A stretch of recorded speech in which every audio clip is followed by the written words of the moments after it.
Hey everyone, welcome back. You know how sometimes you read a book and it just clicks, like it rearranges your brain in the best possible way? Well, I just finished one of those, and I genuinely think it could change how you look at success, your career, and even your own perceived flaws. It's called Barking Up the Wrong Tree by Eric Barker, and trust me, it's a total game changer. Barker's whole thing is challenging the conventional wisdom we've all been fed since kindergarten. Play it safe, be nice, never quit. He dives into the science to show that a lot of what we think makes people successful is actually flat out wrong. The book kicks off by asking, what really produces success? And he immediately introduces us to this incredible concept he calls intensifiers. These are qualities that on average might seem negative, but in the right context, they give you a sweeping, unbeatable advantage. Think about it. When was the last time a guidance counselor told you that insanity was key to being world renowned? Probably never, right? But that's exactly what made ultra endurance cyclist Joe Robic the most dominant rider in a race across America. He'd hallucinate, become paranoid, even yell at mailboxes mid-race, and scientists noted that this unsound mind helped him ignore pain and push beyond normal limits. This leads us to another fascinating idea: filtered versus unfiltered leaders. Most of us are filtered. We play by the rules, climb the ladder, meet expectations, like your typical high school valedictorian. And here's the shocker: valedictorians rarely become millionaires or change the world. Why? Because schools reward conformity and being a generalist, not passion or expertise. The real world, on the other hand, rewards those who might not fit in, the unfiltered ones who subvert the system and shake things up, like Abraham Lincoln. The author mentions Gautam Mukunda, an academic from Harvard and MIT, who found his unconventional PhD thesis made him an outlier in the traditional job market. But it eventually landed him a spot at Harvard Business School, precisely because they were looking for superstar outliers. It's all about context, and it's not just about leaders. Barker explains how some people are like dandelions, they'll do okay under almost any circumstances. The others are orchids. They're more sensitive to negative outcomes, but if they're well tended in the right environment, their beauty is unparalleled. This goes down to our genes. A bad gene variant, Derphomycin, often linked to ahead or violence, actually made kids kinder in a positive environment. So what we label good or bad is often just different, and our biggest weakness can truly be our greatest strength. Now, what about the age-old saying, quitters never win and winners never quit? Eric Barker says it's way more nuanced. He asks, how the heck does an illegal migrant farm worker from a dirt-poor upbringing in the middle of nowhere become one of the greatest brain surgeons in the world? He tells us the inspiring story of Dr. Alfredo Quinones Hinojosa, who exemplified incredible grit by working hard, overcoming discrimination, and constantly learning, even sleeping in his car to attend night classes. But the book also gives us permission to strategically quit. Remember Spencer Glennon, a brilliant economist who was almost always extremely ill? He learned that everything in life is a trade-off.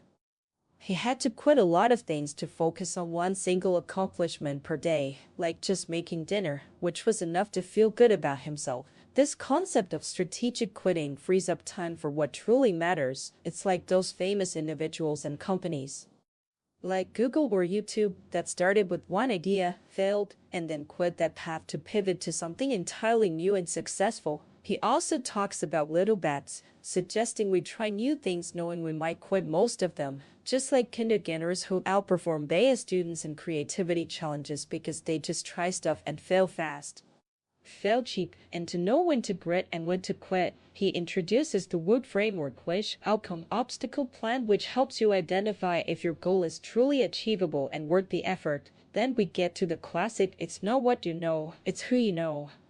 We meet Paul Erdos, a mathematical prodigy who was incredibly bad but also built the greatest network in math, influencing hundreds of thousands of mathematicians through his collaborations and giving. His legacy is literally measured by the Erdos number. So, connections clearly matter, but are extroverts always more successful? Not according to Barker. He contrasts Erdos with Isaac Newton, the lone genius who rewrote the rules of the universe almost entirely on his own, famously reclusive and perhaps even dying a virgin. In fact, nearly 9 out of 10 top athletes and 90 of top violinists identify as introverts, emphasizing the power of serious study alone. The key isn't to be an extrovert or introvert, but to understand yourself and your context when it comes to networking. Barker says it doesn't have to feel sleazy. His secret, inspired by people like Adam Grant and a real-life superconcardic named Panda, is simply to be a friend. Look for opportunities to give first, share knowledge, and offer introductions without expecting anything in return. It's about fictive kinship, extending the idea of family beyond blood relations, allowing for massive cooperation. And a fantastic tip: reconnect with old friends. Those dormant ties can be more beneficial than any new connections. Next, the book tackles confidence. That double-edged sword. We often hear fake it till you make it, and research shows overconfidence can make others perceive you as competent and high status, and even make you feel more powerful. But it's incredibly dangerous because it can lead to delusion and hubris. Barker illustrates this with Master Yanich Ryukin, a martial artist who truly believed he could knock people out without touching them, only to be utterly defeated when tested in a real fight. This is the Dunning-Kruger effect in action. People with less experience often overestimate their abilities because they don't know enough to judge how challenging something truly is.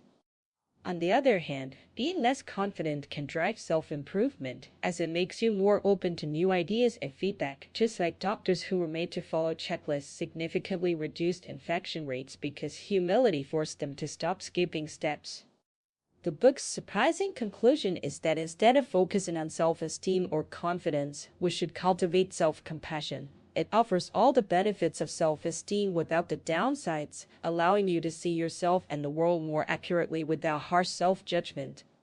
It helps you take responsibility for problems without being crushed by them, leading to less fear of failure and more grit. Finally, the big one: work, or work-life balance.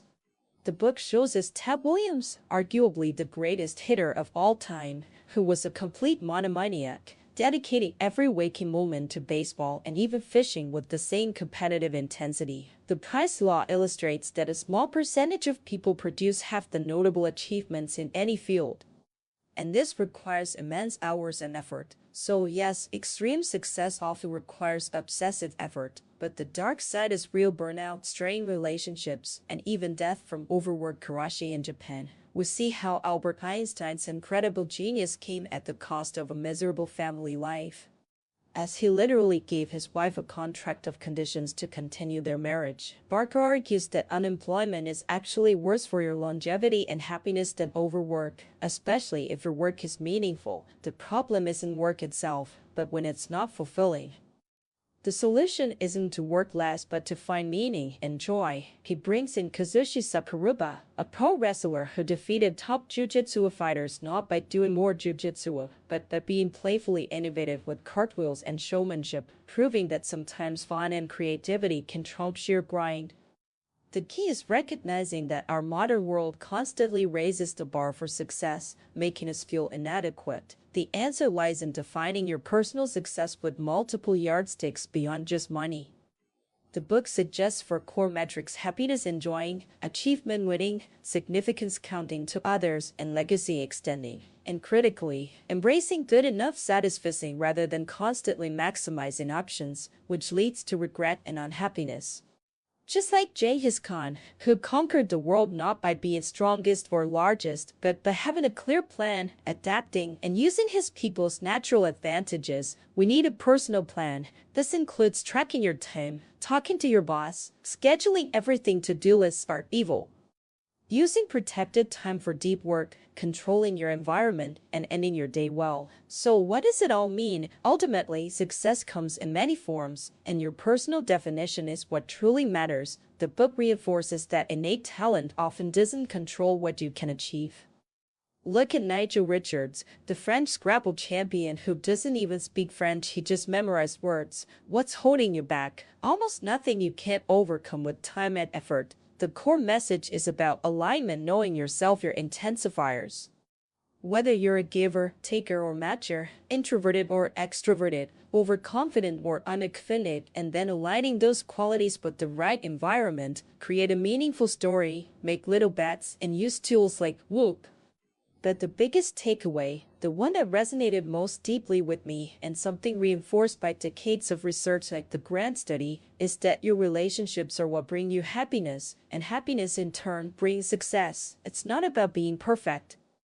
It's about being the best version of you in the right context, surrounded by the right people. So, if you're feeling a little stuck or like you're barking up the wrong tree, give this book a read. It's packed with insights, surprising stories, and practical advice that could genuinely shift your perspective and help you build a life that's truly successful and, more importantly, genuinely happy. Highly, highly recommend it.